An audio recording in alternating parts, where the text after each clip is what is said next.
ओम।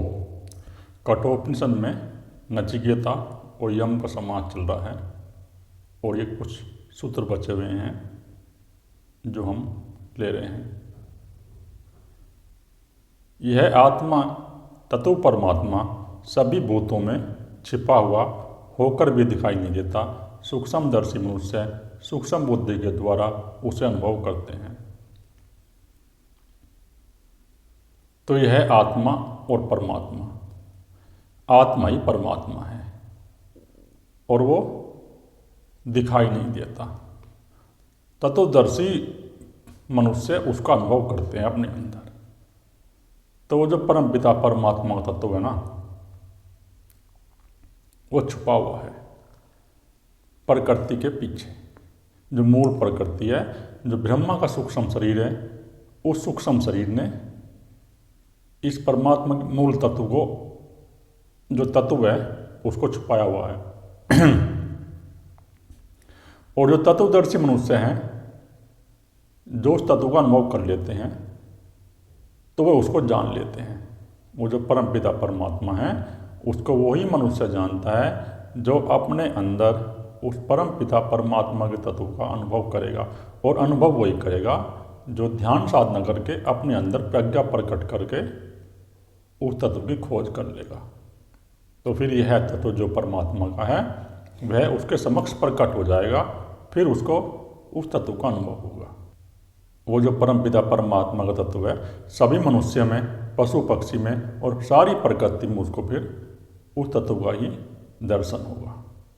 भीतर की आंख से उसको वही तत्व दिखाई देगा, लेकिन उसी को दिखाई देगा जो तत्वदर्शी है, जो सूक्ष्मदर्शी है।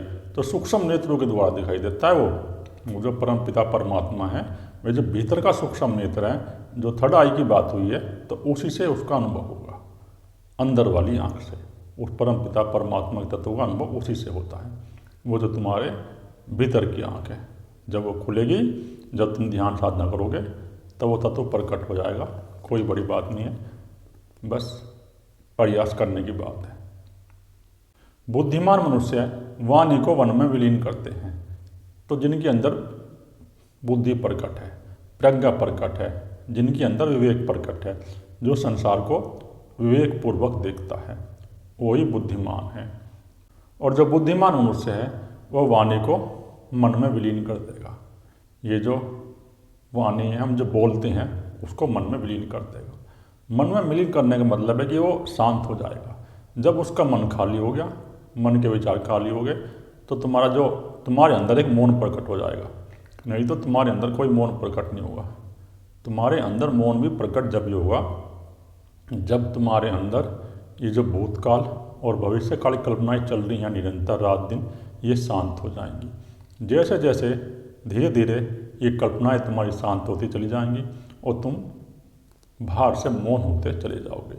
तो फिर उसी वाणी का उस मन में विलय हो जाता है। और वो ही करेगा जो ध्यान साधना करके प्रयास करेगा। अन्यथा और कोई मनुष्य इस वाणी को मन में विलीन नहीं कर सकता। आध्यात्म का खोजी मनुष्य ही करेगा। और मन को बुद्धि में विलीन करे, बुद्धि को आत्मा में विलीन करे और आत्मा को परमात्मा में, और अपने मन को बुद्धि में विलीन कर दे। क्योंकि बुद्धि जो है ना, उस मन को नियंत्रित करती है। जब हमारे अंदर प्रज्ञा बुद्धि प्रकट हो जाएगी, एक होश उत्पन्न होगा, एक जागरण उत्पन्न होगा ध्यान के द्वारा, ज्ञान के द्वारा, तो हमारे अंदर प्रज्ञा बुद्धि प्रकट होगी। फिर उस मन का भी विलीन हो जाएगा। मन भी उस प्रज्ञा बुद्धि में विलीन हो जाएगा। इसका अर्थ यह है कि जो हमारा मन फिर भविष्य काल की और भूतकाल की कल्पना नहीं करेगा। हमारा मन फिर वर्तमान में स्थिर हो जाएगा। वो वर्तमान में रह के कार्य करेगा। तुम अपने मन बुद्धि का उपयोग करोगे। फिर मन बुद्धि जो है ना, तुम्हें अपने अनुसार नहीं चलाएंगे। ये तुम्हारे गुलाम थे और फिर गुलामी बनेंगे। ये जो मन बुद्धि ने प्रत्येक मनुष्य को गुलाम बना रखा है, क्योंकि ये भयमुखी हैं। ये इंद्रियों के साथ चली जाती हैं और इंद्रियों के साथ जाकर मनुष्य को गुलाम बना लेती है। तो इसलिए ऋषि कह रहे हैं कि मन का बुद्धि में विलीन कर दो और बुद्धि का आत्मा में, जो बुद्धि है ना, इसका आत्मा विलीन कर दो। वो जो अहम है आत्मा, और आत्मा का परमात्मा में। क्योंकि आत्मा ही परमात्मा है। उस परम पिता परमात्मा की शक्ति में हमें अहंकार हो गया है। ये जो अहम विरक्ति है हमारे अंदर, यही जीवात्मा है। तो उस बुद्धि का उस जीवात्मा में विलीन कर दो, और जीवात्मा का उस अहंकार को विलीन कर दो किसमें? परम पिता परमात्मा के तत्व में। जब तुम अपने अहंकार को, जैसे ही तुम अपने अहंकार को उस परम पिता परमात्मा के तत्व में विलीन कर दोगे, तो तुरंत ही अहंकार तुम्हारा नष्ट हो जाएगा। और अहंकार नष्ट हुआ तो वो तत्व प्रकट हुआ। फिर अहम गया, और अहंकार के साथ जो तुम्हारे चित्त के अंदर जन्मों जन्मों के संस्कार संचित थे, ये संस्कार भी नष्ट हो गए। ये संस्कार जब भी नष्ट होंगे जब हमारा अहंकार जाएगा। ये दोनों जुड़े हुए हैं। अहंकार खत्म, संस्कार खत्म, संस्कार खत्म तो अहंकार भी खत्म। तो इस प्रकार फिर उस जीवात्मा का, उस अहंकार का विलय हो गया, उस परम पिता परमात्मा के तत्व में विलय हो गया उसका। फिर वो जहाँ से आया था, जैसे सक्रिय हुआ था, उसी प्रकार ही उसका वहीं विलीन हो गया जहाँ से आया था। जिस प्रकार जल आता है और फिर जल को जल में विलीन कर दो, तो उसी प्रकार ये अहंकार है, ये परमपिता परमात्मा के शक्ति से प्रकट है।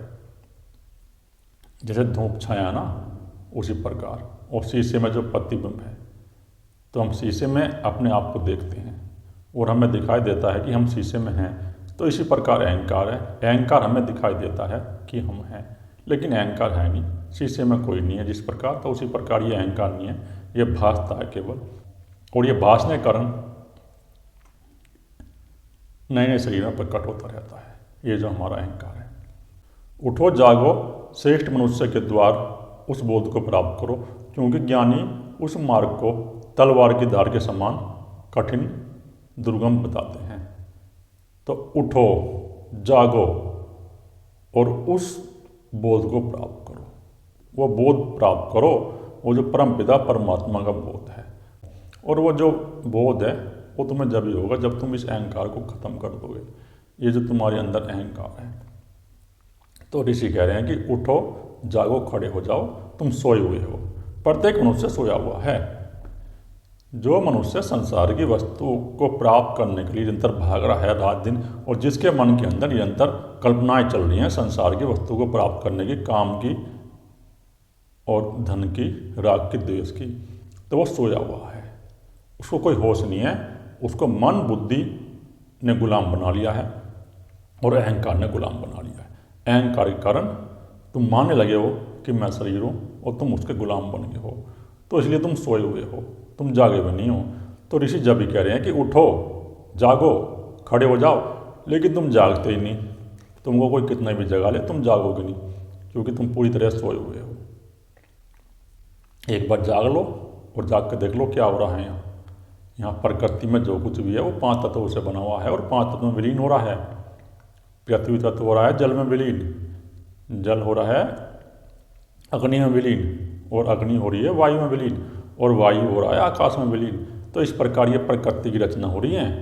ये जो बाहर के पदार्थ है ना, जो तुम्हें दिखाई दे रहे हैं, जितने भी संसार में हैं, चाहे वो किसी का शरीर है, चाहे प्रकृति है, चाहे मेटल साइंस है, वो सब उस 5 तत्वों में विलीन होंगे और 5 तत्वों से ही आ रहे हैं।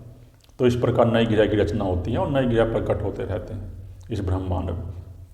लेकिन तुम सोए हुए हो, तुम्हारे अंदर आँख नहीं है, तुम विवेक अपने अंदर प्रकट नहीं कर रहे। अपने अंदर विवेक प्रकट करो, एक जागरण प्रकट करो। तो ऋषि कह रहे हैं कि उठो, जागो, खड़े हो जाओ, और खड़े होकर अपने स्वयं की खोज करो, लग जाओ, क्योंकि तुम्हें ये मनुष्य जन्म मिला है, इसका लाभ उठाओ। ये अवसर तुम्हें फिर बार बार प्राप्त नहीं होगा, और इसका लाभ उठा के इस अहंकार को नष्ट कर दो। और इस अहंकार को नष्ट करके फिर तुम जो है अपना मनुष्य जन्म सार्थक कर लोगे। नहीं तो ये तुम्हारा मनुष्य जन्म सार्थक नहीं होगा, फिर ऐसे ही चला जाएगा। तो ऋषि जब कह रहे हैं कि उस बोध को प्राप्त करो, वो जो परमपिता परमात्मा का बोध है। और वो जो मार्ग है परमात्मा का, वो तलवार की धार के समान कठिन है। तो इसलिए कह रहे हैं ऋषि तलवार की धार के समान कठिन है, क्योंकि ये मन है ना, जब तुम इस मार्ग पर चलोगे तो मन तुम्हें नाचना चाहेगा, ये ऐसे नहीं छोड़ेगा। ये जो 3 ग्रंथि जन्मों जन्मों के संस्कार हैं 3 ग्रंथियों में, तमोगुण की ग्रंथि, रजोगुण की और सतोगुण की। तो जैसे ही तुम ध्यान साधना करनी शुरू कर दोगे, अपने मन को खाली करना शुरू कर दोगे, विचार से शून्य हो जाओगे, तो ये संस्कार तुम्हारे मन पर उठ के आएंगे और तुम्हारे शरीर पर उठ के आएंगे और तुम्हें नाचना चाहेंगे। तो इनको सहन करने की शक्ति जब ये मिलती है जब तुम किसी गुरु के सानिध्य में साधना करोगे। नहीं तो ऐसे बहुत से साधक हुए हैं जो भटक गए हैं संसार में। वो ऐसे भटक गए हैं कि वो किसी के प्रवचन सुन रहे थे और पुस्तक पढ़ रहे थे, उन्होंने कोई गुरु तो बनाया नहीं, कोई जागा पुरुष का उन्होंने चयन नहीं किया, तो फिर इसलिए वो भटक गए हैं पूरी तरह से, और भटक के उन्होंने अपना जीवन नष्ट कर लिया है पूरी तरह से। तो इसलिए कह रहे हैं ऋषि कि वो जो परम पिता परमात्मा का मार्ग है वो तलवार के धार के समान कठिन है। उसको उस पर अगर तुम चलो तो एक बार गुरु का सहारा ले लो, और गुरु वही है जो जागा हुआ है। जो सोया हुआ मनुष्य है वो तुम्हें कोई मार्ग नहीं देगा, वो तुम्हें और सुला देगा, वो तुम्हें और गहरी नींद में सुला देगा। जो जागा हुआ है वही गुरु। और जागा हुआ कौन है? जिसने अपने अहंकार को नष्ट कर दिया है और जिसके अंदर वो तत्व प्रकट हो गया है, वही जागा हुआ है जो अपने अहम को नष्ट कर देगा। जो जैसा है जहाँ है उसी हालात में अपने सुखपूर्वक आनंद भोग रहा है, वही जागा मनुष्य है। बाकी सब सोए हुए मनुष्य है। तो गुरु भी अगर तुम बनाओ तो गुरु बनाने में कोई जल्दीबाजी मत करो। पर ये मार्ग जो है ना ब्रह्म जिज्ञासा का है। अगर तुम्हारे अंदर ब्रह्म जिज्ञासा है जब तुम इस मार्ग पर चल पाओगे, नहीं तो नहीं चल पाओगे। अगर तुम संसार में आओ तो फिर तुम किसी गुरु बनाओ, कोई दिक्कत नहीं है, संसार में मजे करो, आराम से जियो। लेकिन अगर तुम्हें उस ब्रह्म को जानना है, अपना मनुष्य जन्म सार्थक करना है, तो किसी जगह पर उसका तुम्हें चयन करना पड़ेगा और फिर इस मार्ग पर चलो, समय नष्ट मत करो। इसीलिए कह रहे हैं ऋषि कि वो जो मार्ग है परम पिता का मार्ग, वो तलवार की धार के समान कठिन है और दुर्लभ है। उसको वही जानेगा जिसके अंदर ब्रह्म जिज्ञासा है, जो ऐसा अपने अंदर विवेक रखता है कि मैं उस परम पिता परमात्मा को जान कर रहूँगा, चाहे कितनी विपत्ति आ जाए, लेकिन मैं उस तत्व को जान कर रहूँगा। जो ऐसा है, जो शब्द रहित, स्पर्श रहित, रस रहित और गंध रहित है। तो उस परम पिता परमात्मा का शब्द से कोई मतलब नहीं है, रस तन्मात्रा से कोई मतलब नहीं है, गंध तन्मात्रा से कोई मतलब नहीं है, और स्पर्श तन्मात्रा से भी कोई मतलब नहीं है। वो जो परम पिता परमात्मा का है और अविनाशी, नित्य, अनादि, अनंत है। और वो जो परम पिता परमात्मा है वो अविनाशी, उसका कभी नाश नहीं होगा। प्रकृति का नाश होता है, लेकिन वो जो परम पिता परमात्मा का तत्व है उसका नाश नहीं होता। ये प्रकृति प्रकट होती रहती है 5 तत्वों में और 5 तत्वों में लीन होती रहती है। तो प्रकृति समाप्त होती है, लेकिन परम पिता परमात्मा कभी समाप्त नहीं होता। ये अविनाशी है और अनित्य है। वो जो तत्व है वो सदा से था, सदा से है और सदा रहेगा। वो ना कभी प्रकट हुआ, ना कभी नष्ट होगा। वो जो परम पिता का परमात्मा का तत्व है। तो उस अविनाशी को जानो जो कभी नष्ट नहीं होता। और जब तुम उस अविनाशी को जानोगे जब भी तुम्हारा जीवन सार्थक होगा, नहीं तो तुम्हारा जीवन कोई सार्थक नहीं होगा। तुम्हें अपने अंदर एक होश ला के उस अविनाशी तत्व को जानना पड़ेगा। आत्मा से भी परे है, उसे जानकर मनुष्य मृत्यु के भय से छूट जाता है। तो आत्मा से ही परे है वो परमात्मा, तो उस तत्व को जानकर मनुष्य मृत्यु के भय से छूट जाएगा। तो मृत्यु के भय से तो छूट ही जाएगा जब हमारा अहंकार खत्म हो गया। हमने मान रखा है कि मैं शरीर हूँ, ये भाव हमारे अंदर है, अहंकार है, और ये अहंकार खत्म हो गया कि मैं शरीर हूँ, तो फिर मृत्यु कभी भी आ जाए, कहीं भी आ जाए, कोई भय ही नहीं है। वो अपना शरीर जहाँ चाहे वहाँ छोड़ देगा, उसके अंदर कोई भय तो है नहीं। और वो ही छोड़ सकता है जो अपने अंदर उस तत्व को प्रकट कर लेगा, जिसका अहंकार नष्ट हो गया, जो ये मान रखा है कि मैं शरीर हूँ। तो समझो उसका काम फिर हो गया, उसको कोई भय नहीं रहा, उसको कोई शोक नहीं रहा, उसको कोई मोह नहीं रहा। वो फिर अपने जब चाहे इस शरीर को छोड़ सकता है, उसके सभी भय समाप्त हो गए। मृत्यु आए तो तैयार है, ना आए तो भी चलो अपना जीवन जी रहे हैं। जो परमात्मा करा रहा है वो कर रहे हैं, और वो कुछ करने वाला नहीं है। वो जो कर्तापन का अहंकार था वो समाप्त हो गया। अब जो परम पिता परमात्मा करा रहा है तो वो कर रहा है, उसका आदेश मान के जो वो आदेश दे रहा है जो चेतन शक्ति करा रही है तो वो कर रहा है, वो कुछ नहीं कर रहा। ये बोल भी रही है, जो चेतन शक्ति स्वयं ही बोल रही है, जो मार्गदर्शन करने के लिए बोलती है। वो परम पिता परमात्मा का आदेश होता है, तो अपने आप ही साधुओं का मार्गदर्शन करने के लिए वो चेतन शक्ति बोलती है। लेकिन जो जागा हुआ है वो नहीं बोलता, उसका तो वो कर्तापन का जो अहंकार था वो समाप्त हो गया। नचिकेता के प्रति मृत्यु द्वारा कहे गए सनातन सत्य व्याख्यान को सुनकर बुद्धिमान मनुष्य ब्रह्मलोक में महामन्वित होते हैं। और अब जब तुमने ये उपनिषद सुना है, तो नचिकेता और यम का संवाद है, अगर इसे तुम ध्यानपूर्वक सुन लोगे, होशपूर्वक होकर सुन लोगे, तो तुम भी उस मार्ग पे आगे बढ़ जाओगे। सुनने से तुम उस परमपिता परमात्मा को प्रकट तो नहीं कर पाओगे, वो ही कर सकता है जिसके अंदर बहुत ज़्यादा प्रज्ञा बुद्धि है। एकदम पकड़ लेगा तो पकड़ के वो प्रकट भी कर लेगा। लेकिन तुम इस मार्ग पे आगे बढ़ जाओगे अगर तुम इस उपनिषद को सुन लोगे। ये जो उपनिषद की हमने सरल व्याख्या करी है, कठ उपनिषद की, जो नचिकेता और यम का संवाद है, अगर तुम इसको ध्यानपूर्वक होशपूर्वक होकर सुन लोगे तो निश्चय ही तुम्हारी आध्यात्मिक मार्ग में बहुत प्रगति हो जाएगी। बस बात है होशपूर्वक सुनने की, ध्यानपूर्वक सुनने की। वर्तमान में अपने मन को करो और इसको ध्यानपूर्वक होकर सुनो। जब तुम इसको ध्यानपूर्वक होकर सुन लोगे तो तुम्हारी आध्यात्म मार्ग में प्रगति अपने आप ही हो जाएगी, कोई तुम्हें करने की जरूरत नहीं है।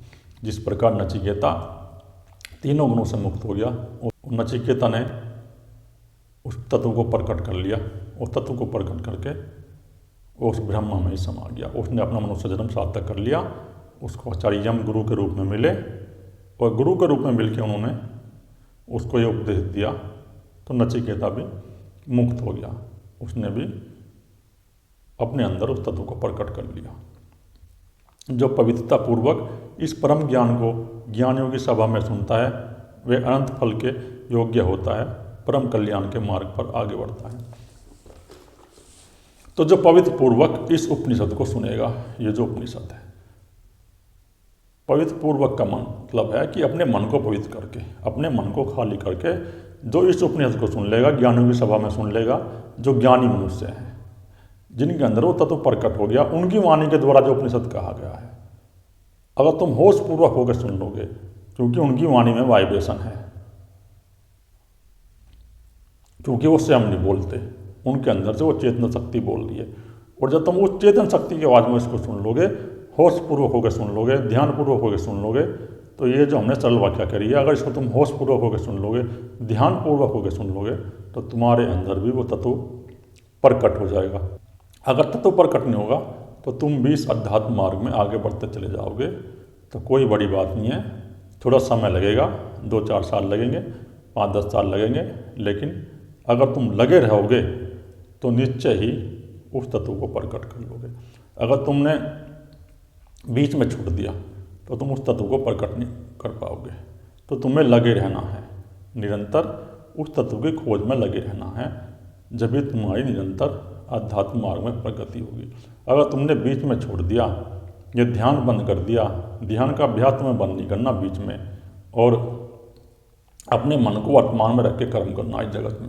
जब तुम अपने मन को वर्तमान में रख के जगत में कर्म करोगे, होशपूर्वक होकर कर्म करोगे, तो तुम इस आध्यात्मिक मार्ग पे आगे बढ़ते चले जाओगे, तुम्हें कोई रोकने का नहीं, और तुम उस तत्व को प्रकट कर लोगे। तो इस उपनिषद में जो संवाद है यम का और नचिकेता का, ये बहुत ही महत्वपूर्ण संवाद है। ये गुरु शिष्य का संवाद है। उपनिषदों में जितने भी संवाद हैं वो ज़्यादातर उन्हीं के संवाद हैं जो गुरु शिष्य के संवाद हैं। ये संवाद जो हैं उपनिषद बनते हैं। जब किसी जागे पुरुष का और शिष्य का संवाद होता है और शिष्य जाग जाता है, तो फिर एक नया उपनिषद बन जाता है।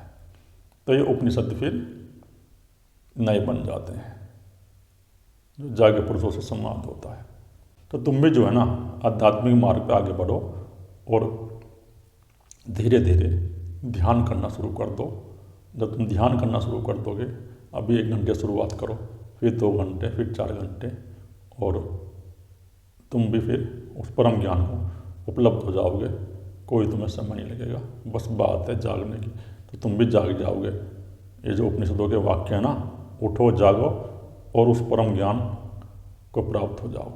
तो तुम भी उठो, जागो और अपने अंदर उस तत्व को प्रकट करके दिखा दो। एक होश रखो अपने अंदर और निरंतर लग जाओ उस परमपिता परमात्मा की खोज में। खाली कर दो अपने मन को भविष्यकाली कल्पनाओं से और भूतकाली कल्पनाओं से। जब तुम खाली कर दोगे तो शक्ति तुरंत ही जो है ना अपना कमाल दिखानी शुरू कर देगी, जैसे तुम मन को खाली कर दोगे। ओम। नचिकेता यम का संवाद समाप्त हुआ। जो कठोपनिषद में चल रहा था आज ये समाप्त हो गया।